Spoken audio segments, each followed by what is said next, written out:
আসসালামু আলাইকুম, আমন্ত্রণ বাংলা ভিশন সংবাদে। আপনাদের সাথে আছি আয়েশা নুসরাত ইসলাম। শুরুতে বিআরবি কেবল সংবাদ শিরোনাম। কঠোর নিরাপত্তায় চলছে ৫৪তম বিশ্ব ইজতেমা। আল্লাহু আকবার ধ্বনিতে মুখর টঙ্গীর তুরাগ তীর। জুমার নামাজের জন্য সমবেত লাখো মুসল্লি। দুর্নীতিতে চ্যাম্পিয়নদের নির্বাচনে বয়কট করেছে বাংলাদেশের জনগণ, বলেছেন প্রধানমন্ত্রী। জার্মান প্রবাসীদের সম্বর্ধনা। রাজধানীর সোহরাওয়ার্দী হাসপাতালে আবারও চিকিৎসা সেবা শুরু। বন্ধ আছে গাইনি ও শিশু ওয়ার্ড। রোগীদের পছন্দের স্থানে চিকিৎসা নিশ্চিতের আশ্বাস স্বাস্থ্যমন্ত্রী। দেখছিলেন বিআরবি কেবল সংবাদ শিরোনাম। এবার বিস্তারিত। ফজরের নামাজের পর আম বয়ানের মধ্য দিয়ে টঙ্গীর তুরাগ তীরে শুরু হয়েছে ৫৪তম বিশ্ব ইজতেমার প্রথম পর্ব। বয়ান শুরু করেন পাকিস্তানের মাওলানা জিয়াউল হক, তর্জমা করেন বাংলাদেশের নুরুর রহমান।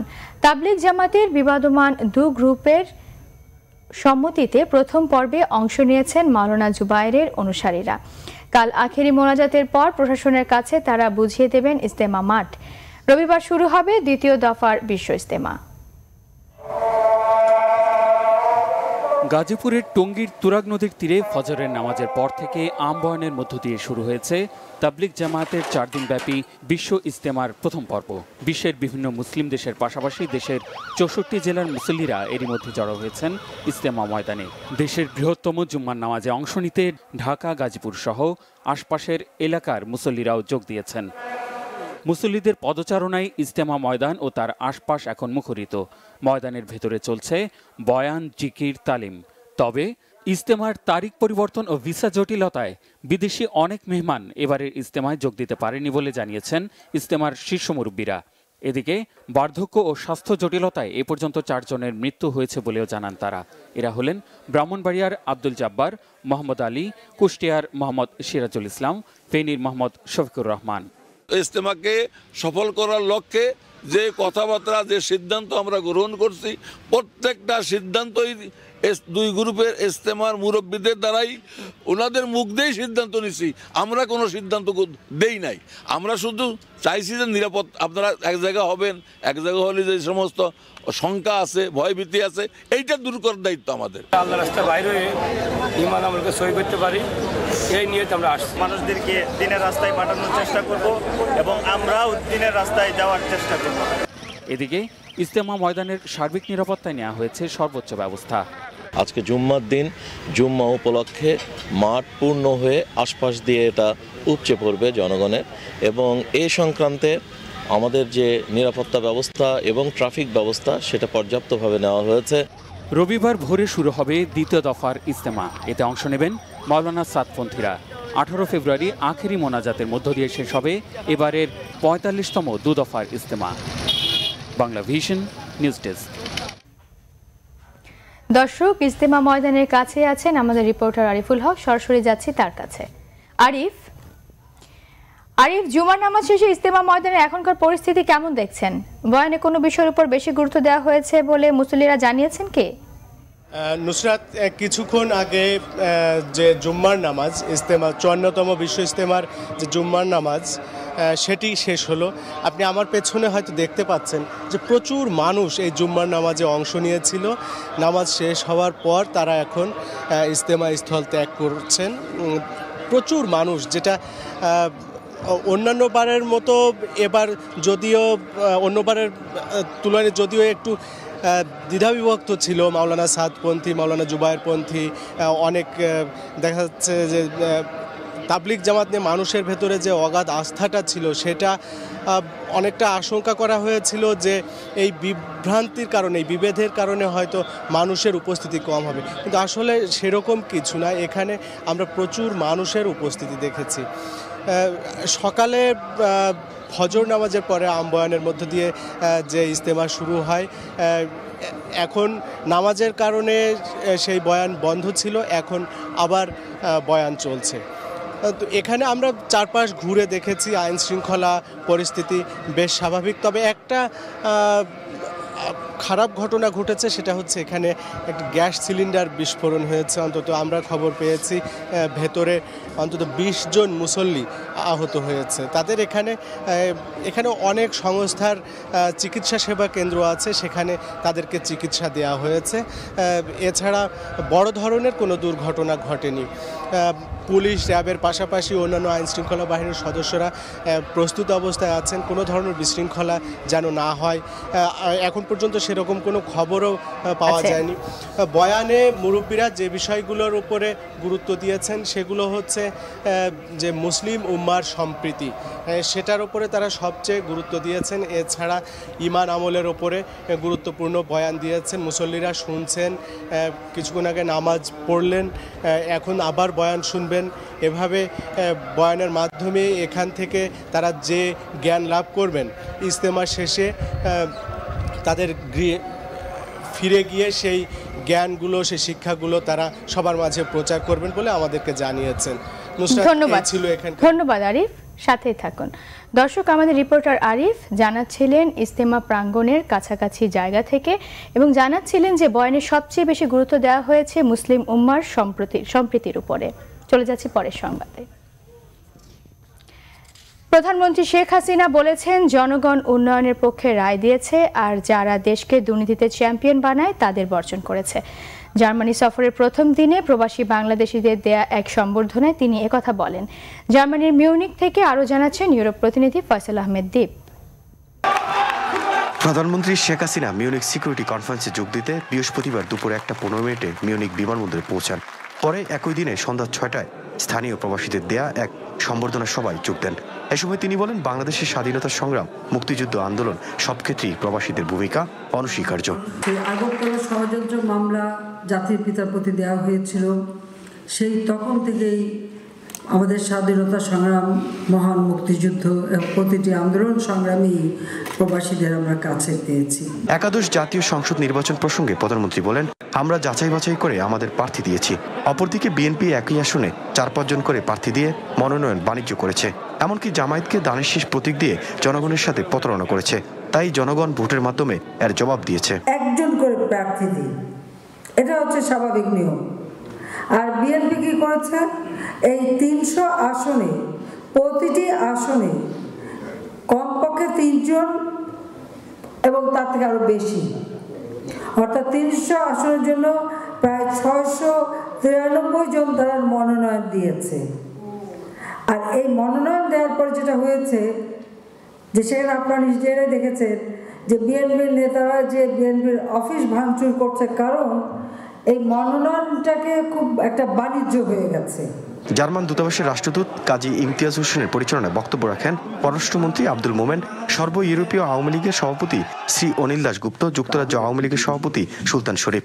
সবাই স্বাগতিক Germany, France, Italy, Spain, Denmark, Sweden, Norway, Belgium, যুক্তরাজ্য, যুক্তরাষ্ট্র সহ বিভিন্ন দেশের নেতাকর্মীরা উপস্থিত ছিলেন। তৃতীয়বার প্রধানমন্ত্রী হওয়ার পর এই প্রথম বিদেশ সফরে উজ্জীবিত ইউরোপ আওয়ামী লীগের নেতাকর্মীরা। প্রধানমন্ত্রী শেখ হাসিনা প্রবাসীদের ভূয়সী প্রশংসা করেন এবং তিনি বলেন, প্রবাসীরা বাংলাদেশের অর্থনৈতিক চালিকা শক্তি অগ্রযাত্রায় অনস্বীকার্য ভূমিকা রাখছে। ফয়সাল আহমেদ দীপ, বাংলা ভিশন, মিউনিক, জার্মানি।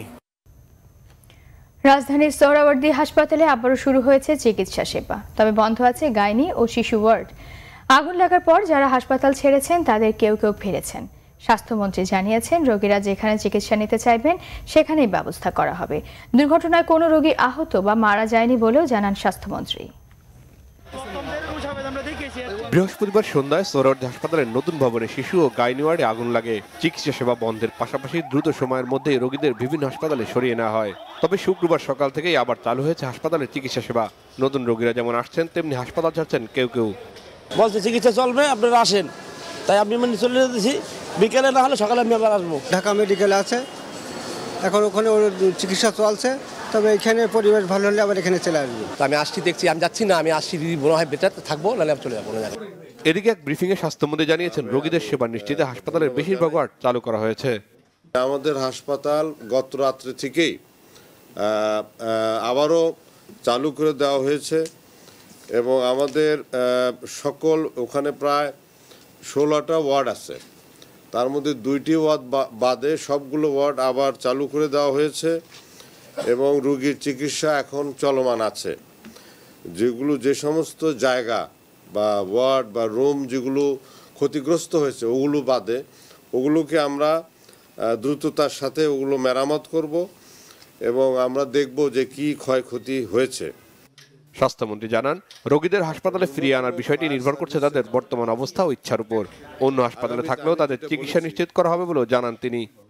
আমার পক্ষ থেকে এটুকু বলা, যেটা বেস্ট পসিবল ব্যবস্থা, সবচেয়ে ভালো ব্যবস্থা যেটা, এবং বিশেষজ্ঞ ডাক্তারের পরামর্শ অনুযায়ী আমরা কাজ করব। এটা আমার পরামর্শ হলো যে যেগুলো ক্রিটিক্যাল রোগী সেগুলো ওখানেই আমরা চিকিৎসা দিতে পারলে ওখানেই ভালো হবে, আর নর্মাল রোগীরা হয়তো বা স্থানান্তর হতে পারে। ওই সমস্ত রোগী কিন্তু সংশ্লিষ্ট হাসপাতালে ভর্তি হয়েছেন, তাদেরকে ভর্তি না করে চিকিৎসা দেওয়া হয়নি। এখন আমরা রোগীর ইচ্ছাকে প্রাধান্য দেব। রোগীরা যদি চান যে ওই হাসপাতালেই তারা চিকিৎসা কন্টিনিউ করবেন তাহলে তারা সেখানেই নেবেন। যদি তারা চান যে না ওই হাসপাতাল না করে তারা এই হাসপাতাল আবার ফিরে আসবেন, এবং আমরা যদি দেখি যে রোগীকে এখানে স্থানান্তর করলে রোগীর কোনো ক্ষতি হবে না, তাহলে অবশ্যই রোগীর ইচ্ছাকে আমরা প্রাধান্য দেব। সোহরাওয়ার্দী হাসপাতালে আগুন লাগার ঘটনায় এরই মধ্যে গঠিত স্বাস্থ্য অধিদপ্তরের তদন্ত কমিটি কাজ শুরু করেছে। 3 দিনের মধ্যেই তদন্ত রিপোর্ট প্রকাশ করার কথাও জানানো হয় ব্রিফিংয়ে। চিকিৎসার কোনো ত্রুটি না। ঈশান নাসরুল্লাহ, বাংলা ভিশন, ঢাকা। আওয়ামী লীগ সাধারণ সম্পাদক ওবায়দুল কাদের বলেছেন, নির্বাচনে অনিয়মের অভিযোগে হাইকোর্টে বিএনপির মামলায় সরকার বিব্রত নয়, এটা তাদের আইনি অধিকার। দলের ধানমন্ডি কার্যালয়ে তিনি কথা বলেন। ওবায়দুল কাদের আরও বলেন, এর দায় এখন নির্বাচন কমিশনের, তারাই মামলা মোকাবেলা করবে। 15 ফেব্রুয়ারির মতো প্রহসনের নির্বাচনে কলঙ্কিত বিএনপির মুখে 30 ডিসেম্বরের নির্বাচনের অনিয়মের অভিযোগ মানায় না বলেও মন্তব্য তার। আওয়ামী লীগ সাধারণ সম্পাদক বলেন, জামায়াত নিয়ে এখনই কোনো মন্তব্য নয়, আগে অতীতের জন্য জামায়াত ক্ষমা চাক। তার মতে উপজেলা নির্বাচন একতরফা, উত্তাপহীন ও প্রাণহীন হবে না। বিএনপির অনেকেই বিনা প্রতীকে লড়বে, বলেন এলোমেলো নেতৃত্বের কারণে বিএনপির কেন্দ্রের সিদ্ধান্ত তৃণমূল মানবে না। তারেক রহমানকে দেশে ফিরিয়ে আনার কূটনৈতিক ও রাজনৈতিক উদ্যোগ নেওয়া হয়েছে বলেও জানান ওবায়দুল কাদের। বিএনপির স্থায়ী কমিটির সদস্য ডক্টর আব্দুল মঈন খান বলেছেন, বিএনপি চেয়ারপারসন বেগম খালেদা জিয়াকে মুক্ত করে দেশের মানুষকে বহুদলীয় গণতন্ত্র উপহার দেয়া হবে। শুক্রবার জাতীয় প্রেস ক্লাবের সামনে বিএনপি চেয়ারপারসন বেগম খালেদা জিয়া সহ সারা দেশের নেতাকর্মীদের মুক্তির দাবিতে মানববন্ধন করে জাতীয়তাবাদী মহিলা দল। এতে প্রধান অতিথির বক্তব্যে দলের স্থায়ী কমিটির সদস্য ডক্টর মঈন খান বলেন, 2014 সালে নির্বাচনে বিএনপির অংশ না নেওয়ার সিদ্ধান্তকে অনেকেই সমালোচনা করেছেন, কিন্তু 30 ডিসেম্বর নির্বাচন প্রমাণ করেছে বেগম জিয়ার সেই সিদ্ধান্ত কতটা সঠিক ছিল।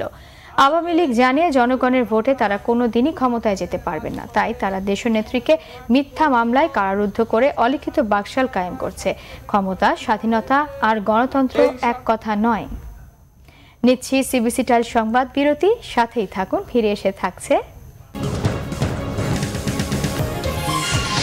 ব্রেক্সিট ইস্যুতে পার্লামেন্টে এবারও প্রধানমন্ত্রী থেরেসা মের লজ্জাজনক পরাজয়। 27 ফেব্রুয়ারি আবারও ভোটাভুটি। বাংলাদেশ নিউজিল্যান্ড দ্বিতীয় ওয়ানডে ভোর রাত 4টায় সিরিজে ফেরার কঠিন বাস্তবতা মেনেই মাঠে নামবে টাইগাররা।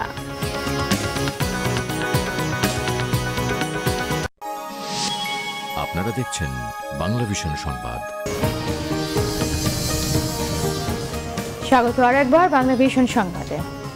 ফেব্রুয়ারি শুক্রবার মানেই বইমেলা শিশুদের রাজত্ব। বই কিনতে সিসিমপুরের চরিত্রদের ছুঁয়ে দেখতে সর্বোপরি বাবা মায়ের সাথে বেড়ানোর আকাঙ্ক্ষা থেকে সোনামরিদের মেলা বসেছিল সোহরাওয়ার্দী উদ্যানের শিশু চত্বরে। পুতুল ভূত, শাকচুন্নি বা শেওড়া গাছের ভূত, শিশু মনোজগতের রহস্যপ্রিয়তাকে পুঁজি করে বইমেলায় বেরিয়েছে অনেক অনেক ভূত আর সায়েন্স ফিকশনের বই। বই কল্পনার জানালা খুলে দেয় বলে শিশুদের বইপ্রীতি তৈরি জরুরি। ট্যাব আর স্মার্টফোনের যুগে এই চ্যালেঞ্জিং কাজটা সহজ করতে বইমেলার শুক্র শনি সাপ্তাহিক আয়োজন শিশু প্রহর। বিনোদনের কাঙাল ঢাকাবাসীর জন্য শিশু প্রহর মানে বাচ্চাদের নিয়ে ঘুরতে বেড়ানোর একটি সুযোগ। গার্জিয়ান হিসেবে আমাদের তো অনেক ব্যস্ততা থাকে, সময় হয় না। এই শুক্রবার দিন সুযোগ হয়েছে, ওকে নিয়ে আমরা এখানে আসছি। প্রতি বছরই আসলে বইমেলাতে বাচ্চাদের জন্য বই কিনি, নিজেদের জন্য বই কিনি। বাচ্চারা এই যে শিশু চত্বরে এসে একটু লাফালাফি করে, মজা পায়। ঢাকা শহরে তো আসলে বিনোদনের জায়গা খুবই অভাব, আর শুক্রবার ছাড়াও আসলে মানুষের সময় হয় না। টিভি আর কম্পিউটার স্ক্রিনের হালুম, ইকরি, টুকটুকিকে সামনে পেয়ে আহ্লাদে আটখানা শিশুর দল। শিকু ছিল, টুকটুকি ছিল, হালুম ছিল এবং ইংক্রি ছিল। অনেক মজা পাইলাম দেখে, আমাদের কোনো বই থেকে নেই কিন্তু অনেক মজা পাইলাম। ড্রয়িং করেছি, পরে হালুম টুকটুকির সাথে হাত মিলিয়েছি। এটা মজা হচ্ছে না অনেক? আমার কাছে সিসিমপুরে ইকরিকে খুব ভালো লেগেছে। আর আমি রূপকথার বই কিনেছি অনেকগুলো। তবে প্রতি বছর সংকুচিত হতে থাকা শিশু চত্বরের পরিধি বাড়ানোর জোর দাবি শিশু ও অভিভাবকদের। সাইমুল হক, বাংলা ভিশন, ঢাকা। আমিন জুয়েলার্স আন্তর্জাতিক সংবাদ।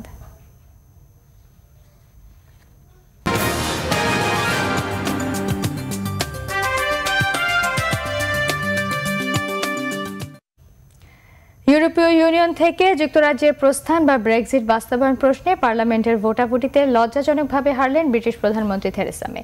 ব্রেক্সিট বাস্তবায়নে ইউরোপীয় ইউনিয়নের জন্য সমঝোতা আলোচনা আরও এগিয়ে নেওয়ার প্রশ্নে বিপক্ষে 303 এবং পক্ষে 259 ভোট পড়ে, যা যুক্তরাজ্যের পার্লামেন্টে গেল 35 বছরের ইতিহাসে ধারাবাহিক হারের রেকর্ড। থেরেসার দল কনজারভেটিভ পার্টির 5 জনও ব্রেক্সিটের বিপক্ষে ভোট দেন। ভোটে বিরত থাকেন তার দলেরই 67 জন। পরে লেবার পার্টির জেরেমি করবিন বলেন, থেরেসার এই পরাজয় প্রমাণ করে ব্রিটিশরা কি চায়।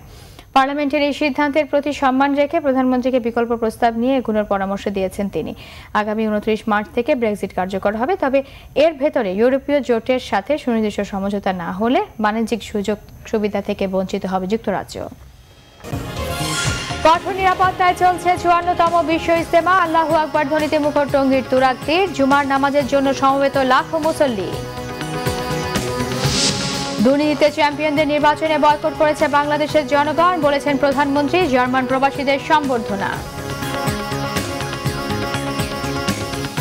রাজধানীর সোহরাওয়ার্দী হাসপাতালে আবারও চিকিৎসা সেবা শুরু। বন্ধ আছে গাইনি ও শিশু ওয়ার্ড। রোগীদের পছন্দের স্থানে চিকিৎসা নিশ্চিতের আশ্বাস স্বাস্থ্যমন্ত্রী। এ ছিল এখনকার মতো। পরের সংবাদ বিকেল 4টায়, এর আগে 3টায় রয়েছে নিউজ টপ 10 দেখার আমন্ত্রণ রইল। এছাড়া ফেসবুকে বাংলা ভিশন সংবাদ সরাসরি দেখতে লগ ইন করতে পারেন facebook.com/বাংলাভিশনে। এতক্ষণ সাথে থাকায় ধন্যবাদ।